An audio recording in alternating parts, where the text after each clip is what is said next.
दमोह जिले के एक को छोड़कर सभी बीआरसी अयोग्य। राजनीतिक संरक्षण के चलते लगातार पिछले कई वर्षों से जमे बीआरसीओं के ऊपर गिर सकती है गाज। परीक्षा में पासिंग मार्क्स भी नहीं ला पा रहे हैं यह पदों पर बैठे बीआरसी। डीपीसी ने कहा हमारी कार्यवाही पूर्ण जल्द होगी। नए बीआरसीओं की नियुक्ति जिन्होंने की परीक्षा उत्तीर्ण।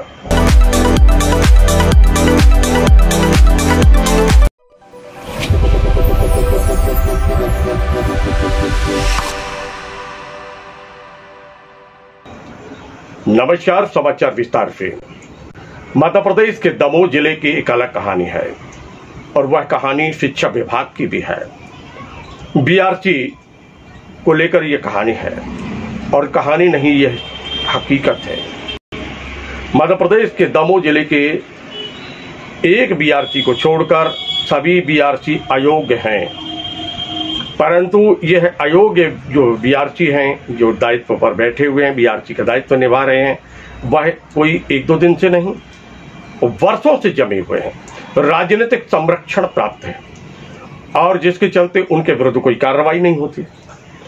उनको अपने मूल पद के साथ में बीआरसी के पद का दायित्व निभाने के लिए प्रभार दिया गया था और प्रभार में भी राजनीति थी और फिर ये स्वयं को समझ बैठी फुल फ्लैश, मैं ही हूँ सब कुछ। और फिर कार्रवाई लगातार वह करते रहे, चलता रहा कार्य और चर्चाएं भी होती थी कि अयोग्य व्यक्तियों के हवाले ये ऐसा विभाग क्यों है जिसके कंधे पर शिक्षा देने का अधिकार हो, अर्थात नवोदित बच्चों को कैसे बेहतर शिक्षा मिल सके, इसकी जिम्मेदारी इस विभाग के इन मुखियाओं के ऊपर है।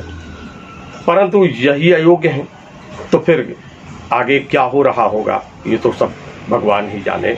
और लोगों के बीच में जो चर्चा है वो चर्चा विभिन्न प्रकार की बनी रहती है। राजनीतिक संरक्षण के चलते लगातार ये बैठे रहे पदों पर, लेकिन ये अयोग्य हैं। अपने पद के दायित्व को निभाने के लिए यह जो मानक तय किए गए हैं उसके हिसाब से बिल्कुल ही अयोग्य बताए जाते हैं। परंतु ये लगातार अभी भी प्रयास कर रहे हैं कि हम पदों पर बने रहें, इसलिए वो कभी न्यायालय की शरण में जाते हैं तो कभी राजनीतिक नेताओं के शरण में जाते हैं। भिन्न प्रकार के जतन कर रहे हैं। लोगों के बीच में और अधिकारियों के बीच में ये जानकारी अपने सहयोगियों के माध्यम से, अपने सलाहकारों के माध्यम से भेज रहे हैं कि अगर ये साहब नहीं रहेंगे तो फिर काम ठीक से नहीं हो पाएगा, इनको बेहतर अनुभव है। वहीं दूसरी ओर एक परीक्षा आयोजित की गई, सरकार ने आयोजित की और उसमें जो सर्वाधिक अंक जिनने प्राप्त किए, बेहतरीन प्रस्तुति की, अब उनकी नियुक्ति इस पद पर होना है और शीघ्र ही ये नियुक्ति हो जाएगी और अयोग्य बीआरसीओं से छुटकारा मिल जाएगा इस जिले के इस विभाग को। हमने इस संबंध में चर्चा की है डीपीसी पीके रेकवार से।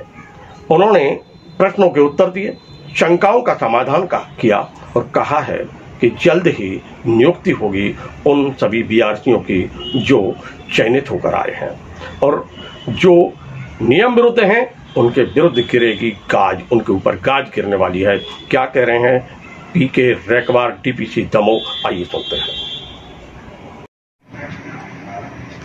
तो वर्तमान समय में एक बात सामने आ रही है, वह है बीआरसीओं की नियुक्ति की। और बीआरसीओं की नियुक्ति इस समय क्यों नहीं हो पा रही है, हम आपसे पूछना चाहेंगे। सर, शासन के स्तर से जो निर्देश प्राप्त हुए थे उसके अनुसार हमने काउंसलिंग तक की कार्यवाही जिला शिक्षा अधिकारी और उनकी अध्यक्षता में गठित समिति के माध्यम से पूरी करा ली है। हमारे जिले में जो बीआरसी इस समय कार्यरत है उन सभी बीआरसीओं ने माननीय उच्च न्यायालय जबलपुर में एक याचिका लगाई हुई है। 29 जुलाई को माननीय न्यायालय के द्वारा यथास्थिति बनाए रखने के निर्देश उस याचिका में दिए गए थे। शासन स्तर से राज्य शिक्षा केंद्र ने भी ये आदेश प्रसारित किया है कि न्यायालय के निर्णय होने तक इनको यथावत बनाए रखना होगा। तो इसलिए अभी थोड़ा सा न्यायालयीन कारणों से इनकी प्रतिनियुक्ति पे सेवा लेने में विलम्ब हो रहा है। दमोह जिले की बात करेंगे। दमोह जिले में कितने बीआरसी हैं जो वर्तमान में क्वालिफाइड हैं, उसके योग्य हैं? पुराने बीआरसी पुराने बीआरसी में केवल एक पथरिया से धर्मेंद्र चौबे जो वास्तविक प्रतिनियुक्ति पे था। अन्य सभी बीआरसी जो है 6 विकास खंडों के, इनकी प्रतिनियुक्ति नहीं है। ये लोग अस्थायी रूप से बीआरसी पदों पर काम कर रहे हैं। अपने मूल पद के साथ साथ बीआरसी पद के दायित्वों का भी निर्वाह कर रहे थे। यानी 2 पदों पर एक साथ इनको 2 पदों पर एक साथ। जैसे कि माननीय न्यायालय से जो एक आदेश हुआ है, उस आदेश के तहत एक बात और सामने उभर कर आई है कि इन जो अभी वर्तमान में बीआरसी का दायित्व निभा रहे हैं उनको भी इसमें फॉर्म भरने के लिए कहा गया। कितने फॉर्म अभी तक आए हैं? हमारे जिले में जो बीआरसी काम कर रहे हैं उन बीआरसीओं में से सिर्फ 2 बीआरसी पथरिया बीआरसी श्री धर्मेंद्र चौबे के द्वारा फार्म भरा गया और इसके अतिरिक्त एक अन्य बीआरसी तेंदुखेड़ा जो मूलतः प्रधानाध्यापक है माध्यमिक शाला, उनके द्वारा परीक्षा का आवेदन पत्र भरा गया था और दोनों ने क्वालिफाइंग मार्क्स भी अर्जित किए हैं। शेष 5 विकास खंडों के जो बीआरसी शेष है उन्होंने परीक्षा का आवेदन पत्र भी नहीं भरा। जैसे कि अभी कुछ चयनित होकर आए हैं, बीआरसी का परीक्षा देकर वापस आए हैं और क्वालिफाइड हो गए हैं, और उनकी संख्या क्या होगी अभी और क्या नाम है उनके? नाम सर कितनी संख्या होगी? 7 होंगे। यानी ये धर्मेंद्र चौबे को छोड़ के सभी नए होंगे अगर नई पॉलिसी से देखा जाए? सभी नए हैं, सभी नए होंगे जी।